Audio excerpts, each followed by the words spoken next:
Hello everyone, I am back. It's been a while. The last few weeks have just been weird, to be honest. My energy has been super low, trying to get my head around having my own business, as well as that with everything going on around the world. It's been quite a depressing time.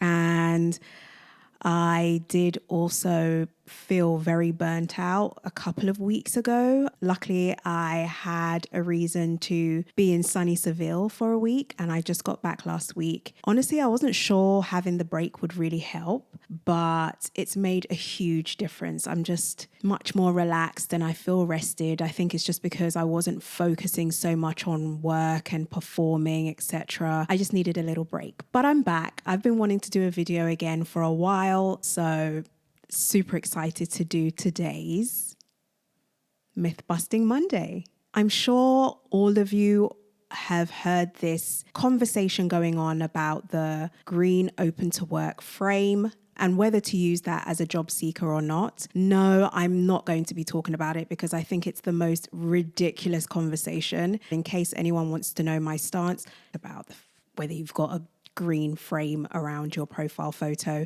it's a LinkedIn feature and it's a way to quickly let people know that you are open. It means you can start pretty much immediately, which a lot of employers love. Look, it's up to you. I'm not going to say you have to or you don't have to, but honestly, it's no deal whatsoever. I'm not calling it a big deal because it's no deal. It's just it's a silly conversation. So I don't want to talk about that. That's not my myth for today. The myth I do want to talk about is in relation to this story. What I want to do is just give a little bit of background context. How did this whole conversation come about? Basically, CNBC has a kind of careers area on their site. CNBC is a media news outlet, specifically for the American market, and they have different topics about landing jobs and career-related topics. They interviewed someone who I believe now owns his own company, but at one time he was a recruiter at Google. What he was saying is that when you have this open to work frame, you look desperate. And the assumption is you can't find work, so you're no good, and therefore there's no point talking to you. Again, I don't want to go into this in too much detail. I really feel it's a ridiculous conversation, and there's so many ways in which it doesn't make sense. I could be here for a whole day, so I don't want to go into that. What I really want to talk about is why this conversation took root. And I believe that it took root because it's from an ex-Googler.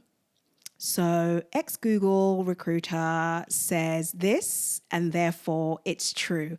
Therefore it has weight. Therefore they are the know-all and be-all to everything when it comes to recruitment. And that is the myth. That is a huge myth, and it's a mistake a lot of companies make, especially startups that are trying to bring on more experienced or senior hires. There's this belief that if we get someone who has worked from a Google, who has worked at Meta, who has worked at Twitter, now X, or whatever, wherever it is, Apple, etc., because they're working in an environment that is successful as a business, there's this assumption that the individual therefore is just amazing and super duper at what they do. Sorry to say, this is going to be a little bit controversial, but it's just not true. If you're lucky enough to work in one of these businesses, you get the opportunity to work with some of the smartest people in the world. I genuinely believe that. But that doesn't mean that that's the only place you'll find these people.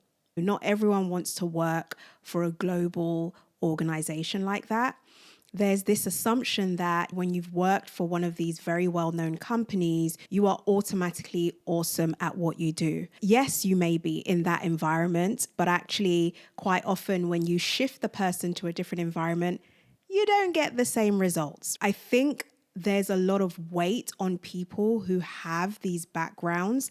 The expectations of what they're able to produce is very high.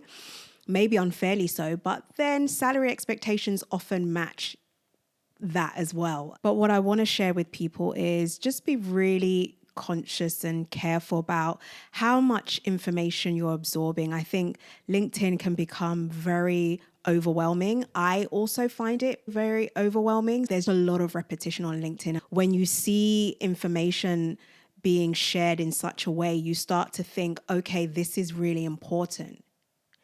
And in the grand scheme of things, it really isn't. Like, a lot of these conversations are just ridiculous. But I kind of went off tangent. Really, the myth I want to share is just because someone has worked for Google or Meta or wherever, it doesn't matter the organization, it does not make them an authority in a certain subject matter purely because of the company that they've worked for. So don't be fooled by people who have worked for these huge companies that have been successful. Just because those companies have been successful doesn't mean that it's because of what that one individual did. There are tens of thousands of people working in these businesses, all making this huge machine work. So their one opinion, I promise you, barely makes a difference. And I think people just need to bear that in mind when it comes to taking advice from people who are ex whatevers. So that's the myth I'm busting today. Exes, let's call them that, they are not the authority on any subject. It's just something that's been frustrating me. Again, as I said, I think the topic itself is silly, but the reason for it having so much momentum is really the issue. Take everything that you read with a pinch of salt. There is no one way of doing anything. So just do what feels right for you. Be open-minded about where you learn from, and also know when to reduce the noise, because there is a lot of noise out there. I wish anyone who's job searching at the moment the best of luck. Again, that's my myth for this week. And I'll be back again with another myth that I'll be busting. If you're worried and you need some advice, please feel free to get in touch. But please don't believe the hype. Don't believe the hype. Bye.